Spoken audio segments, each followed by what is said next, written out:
अ, महाराष्ट्र सरकारनं 5 मेला या महाराष्ट्रातील देवस्थान इनाम जमिनीच्या संदर्भामध्ये शेतकऱ्यांना देण्याची घोषणा केली आणि त्या संदर्भातला एक मसुदा संकेतस्थळावर महाराष्ट्र सरकारनं टाकलेला आहे आणि त्या मसुद्याच्या संदर्भात 1 महिनाभर त्या संदर्भातल्या हरकती घ्याव्यात अशा प्रकारची सूचना त्यावेळेला केलेली होती.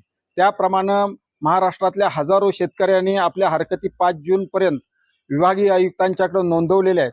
आमची अपेक्षा अशी होती की या सगळ्या हरकती लक्षात घेऊन भविष्य काळामध्ये कसणाऱ्या शेतकऱ्यांच्या बाजूचा कायदा होईल ही अपेक्षा होती.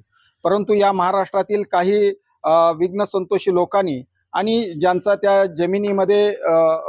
जमिनीमध्ये ज्यांचा इंटरेस्ट आहे त्या जमिनी या गरीब शेतकऱ्यांना कशा जाऊ नयेत या प्रकारची भावना होती. त्यांनी या सगळ्या मसुद्याच्या संदर्भामध्ये अडथळा आणला आणि हा मसुदा रद्द करण्याची स्थगित करण्याची घोषणा माननीय महसूल मंत्र्यांनी केलेली आहे.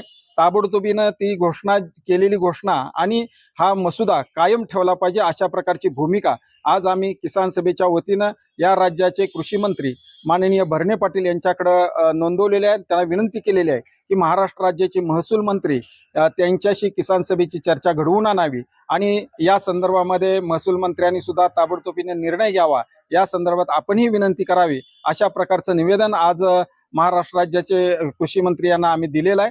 भविष्य काळामध्ये जर या संदर्भात महाराष्ट्र सरकारनं निर्णय जर घेतला नाही तर आम्हाला अधिक तीव्र आंदोलन करावं लागेल हा इशाराही आम्ही या वेळेला दिलेला आहे.